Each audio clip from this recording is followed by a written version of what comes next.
All right. Good afternoon, everyone. And we're so excited that you could join us this afternoon for our strategic plan update. This is our January update, allowing us to provide you with some brief updates of some things that are taking place with us on campus. As you can see on our screen, we have a number of experts in the field who are joining us this afternoon, who are able to provide you with some updates, but also take a few questions for you as well. As we continue to go through this session, please post any questions that you have in the chat or in the comment section. That will allow for us to collect your questions and make sure we provide an answer for you. As always, if you have anything that we may not be able to address or you missed this, you can always feel free to send us an email or give us a call at the school, and we will be able to address any questions that you have. But this is January. And so we have a number of things that we want to speak with you about today. One of those is that we are now under the specialty program application period, where we started on last Saturday, and we had a number of families. It was so great to meet all of our families during the Student Success Expo. And we even had a number of our eighth grade students who joined us on tours as well. So very excited to have all of our families to join in with us and participate with us during the expo as well as our tours. Now, as a note, we do have our open house that's going to take place on February 1st from 5 until 7:30. So from 5 until 7:30, we will have a house, and we look forward to seeing all of you as you move throughout campus. Some other good news that we received, we were able to receive two grants. One of them is a grant for $5,000 that allowed for us to receive support in implementing an AP computer science program. And so we're very excited about that. We've already identified a teacher who's going to come in and begin that work and be able to assist our students in earning that very essential credential. As you can imagine right now, in the age of technology, computer sciences have taken a lead in a number of different business and industry. And so we want to make sure our students are prepared for that. Speaking of advanced placement, we do have two teachers, one of them on the line with us today, who were accepted to present at an advanced placement conference in Los Angeles, California, which will take place in April. So congratulations to Ms. Degadillo and Ms. Gomez, who submitted a presentation or submitted a request to present at the conference to talk about how the work that we're doing here to expose so many of our students to career opportunities, but also collegiate opportunities as well. So congratulations to both of our teachers. Also, we received a grant from New York Life to provide support for any of our students who are experiencing grief due to the loss of a loved one. We know that a lot of times many of our students may be going through challenging situations and challenging times. So we're very excited to receive that support from New York Life in order to assist us in providing support to them. And speaking of support, we're always excited to have members of our community to come in and share with us. And today, we're excited to have Miss Polk, Miss Connie Polk from Greenheart, who is here with us today, and she's going to talk about the foreign exchange program and ways in which we can support those families. So, Miss Polk. Thank you very much. As Mr. McGuire said, I'm Connie Polk. I'm the area coordinator for Greenheart Exchange. I've been placing students in Savannah since 2015, and to date have had 5 at Woodville Tompkins, 2 last year and then 2 the previous year. These kids have been extremely happy there. They kind of made me fall in love with your school. What I have to do in order to get these kids to Savannah and into your school is find host families. That's the most difficult part of my job. Once I've secured a school, which I have to find host families, get them fully vetted, and then place a student with them so that the student can attend your school for 10 months. It's become more difficult in the last couple of years because of the bus situation with the choice schools. And so that adds a dimension to a host family responsibility of having to get their student to and from school. I would love to have students in your school next year. We didn't have any this year, I think partly because of the financial aspects. But if I could come speak to any of your classes, which I have done with your international club, I often have a table at your international night, which did get us a student for last year. Carmen from Spain was a result of that. Once the students are here, they are engaged in every activity that other students are. And I do try to match students to a particular school's curriculum as well as to their family, try to make a really good match so that everybody's happy throughout the year and participating in the best possible ways. So that said, if you would like for me to come speak to your PTA or to the International Club or to any of your classes at all, I am happy to do that. Word of mouth is my best marketing tool. So if you would like flyers, I can provide those and just talk it up. We also have travel abroad, so students can start thinking about the possibility of becoming exchange students themselves and going to another country. What questions can I answer for you? All right, so thank you, Ms. Polk. I don't see any questions thus far in the comments, but we will make sure that if anyone does have any questions that we share them directly with you. Again, Greenheart has been a tremendous resource for us and has allowed for our students to experience a number of different things through the great students that they've had to come through our campus. So thank you so much, Ms. Polk. Well, thank you for always allowing my students to come. Thank you. Yes, ma'am. Yes, ma'am. And so when we're talking about that and those long-standing relationships, one of the ways in which we've been able to do that is by really focusing and honing in on 3 areas. And for us, those 3 areas are academic achievement, college and career readiness, as well as social and emotional learning. And so these were born out of our 5-year strategic plan, which we created at the end of the 2020 year. And we began implementation in the 2021-2022 school year. Just for those of you that may not be familiar, a copy of that is found on our website. If you scroll down to the bottom, you will see a link there that will take you directly to the document, allowing you to see what our plans are for the next, or excuse me, now the next 3 years that we have. So if you would just take an opportunity to review that. But today we're going to provide you with updates on academic achievement. And to do so, we have Ms. Partap, who's going to join in. Just as a reminder, we have 2 goals for those areas, which are related to students and, of course, performance, as well as Lexile performance that we have here. So these were the 2 goals that we set forth. So Ms. Partap, if you would, you tell us what's going on with academic achievement. Okay, good afternoon, everybody. So students took the Georgia Milestone exam at the conclusion of last semester, and they took it in biology, American literature, Algebra 1, and US history. And let me remind my freshmen as well that on those people taking this test, that it does count for 20% of their final grade. So student performance actually returned to pre-pandemic levels. That's a win for us, I think, as of winter, right? As of this past semester. American literature gained a 1.5 points higher, biology 3 points higher. US history is performing 41 points higher. We are doing so well. Our students are amazing. We are continuing to target academic discourse in the classroom. We encourage all our students to perform in class and engage in class because research does show that students who are more engaged in class often perform better. And our teachers have utilized Teach Like a Champion strategies to increase student engagement. If you, our teacher schedule, our tutorial schedule is available on the school website. And if you talk to your kids, they will say, oh, well, I understand it better if my friend kind of explained it. So we encourage peer tutoring. So if your child wants to help with peer tutoring after school, please talk to Ms. Gomez so we can get your person into the list of people.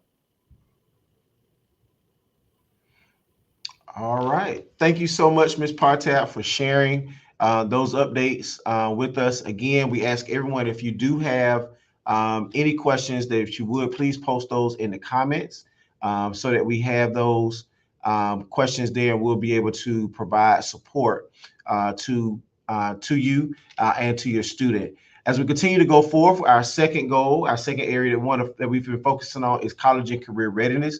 We have 3 goals there. The first one being related to our students being college ready. And so in order to look at that, we look at advanced placement and dual enrollment. We want 100% of our students participating in AP or dual enrollment courses and successfully completing those classes. We also want 100% of our students successfully completing an end of pathway exam within their CTAE courses. And we also want to increase the average score on our SATs. Again, want to increase our average scores on our SATs to 1,300. And so some of the things that we've done thus far is we're offering the following advanced placement courses. We have environmental science, French, macroeconomics, Spanish, chemistry, physics, and AP language.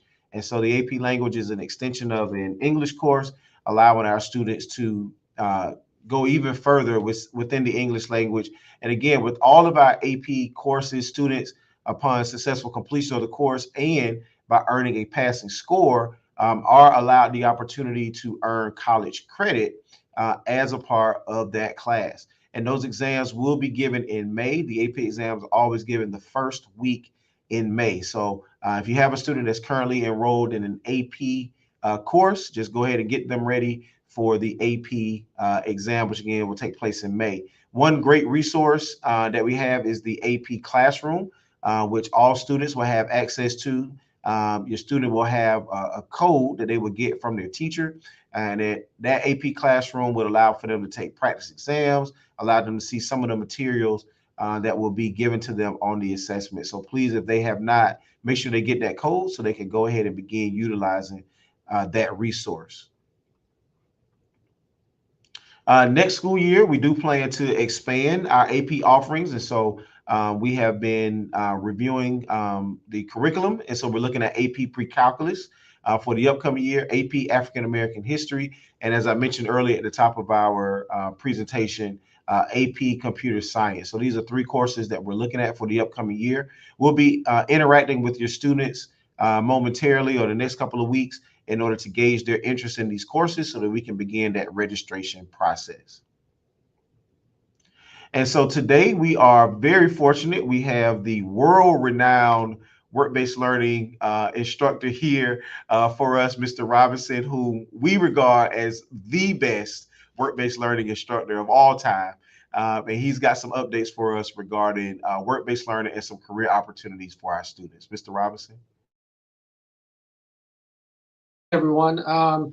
Through the development of partnerships with local business and industry, we're real excited to announce that our students have been afforded quality employment opportunities with JCB, Pittman Automotive Group, which includes Chatham Parkway, Lexus, Toyota, Subaru, and Lincoln Chevrolet, Gulfstream Aerospace, the Curtis V. Cooper Primary Health Care Center, and our Members First Credit Union, which is a student-run branch inside our very own school.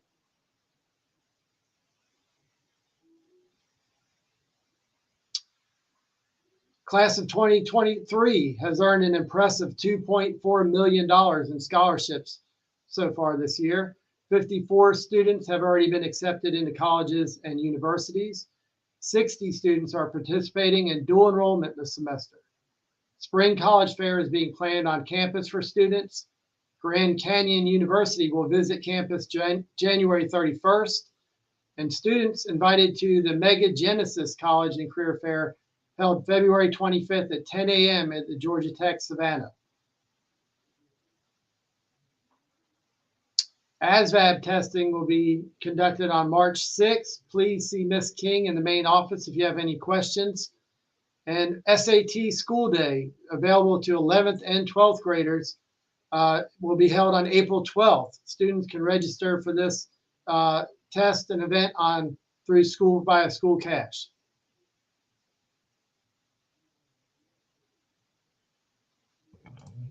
Thank you so much, Mr. Robinson, for sharing that information. Again, just want to highlight for those students that are interested in taking the SAT, it is going to be held on April 12th.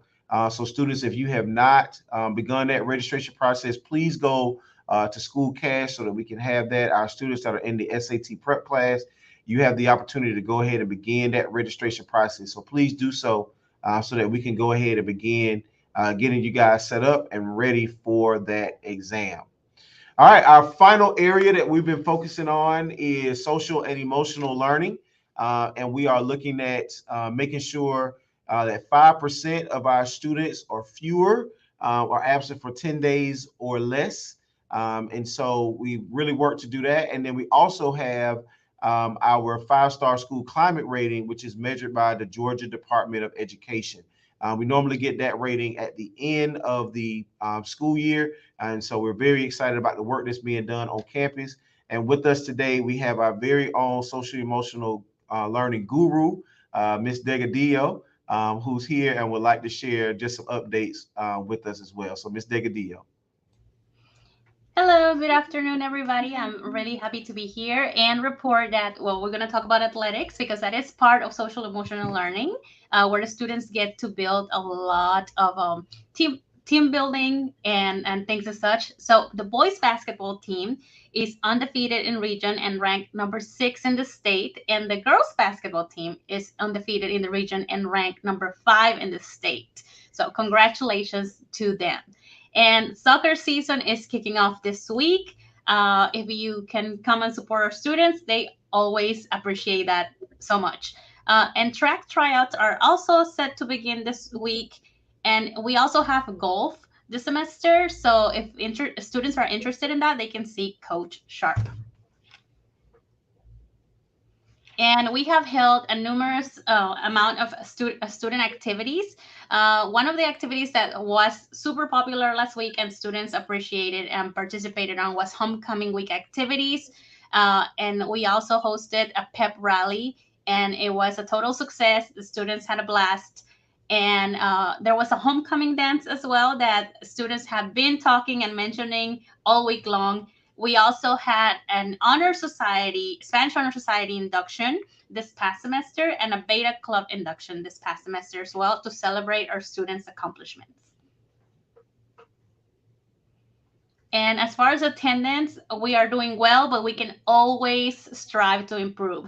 So in review of attendance data, 97.91% of our students have been absent less than 10% of school days, but we want to maintain and work towards that high attendance rate and by making sure that our students are at school on time. All right. Thank you, Ms. Delgadillo, for sharing. At this time, we'll pause to take any questions that we have. If there are any questions that anyone has, we'll definitely pause to take those, look into the comments to see if we have any. But I do just want to reiterate again, that the students have done a tremendous job with the homecoming activities.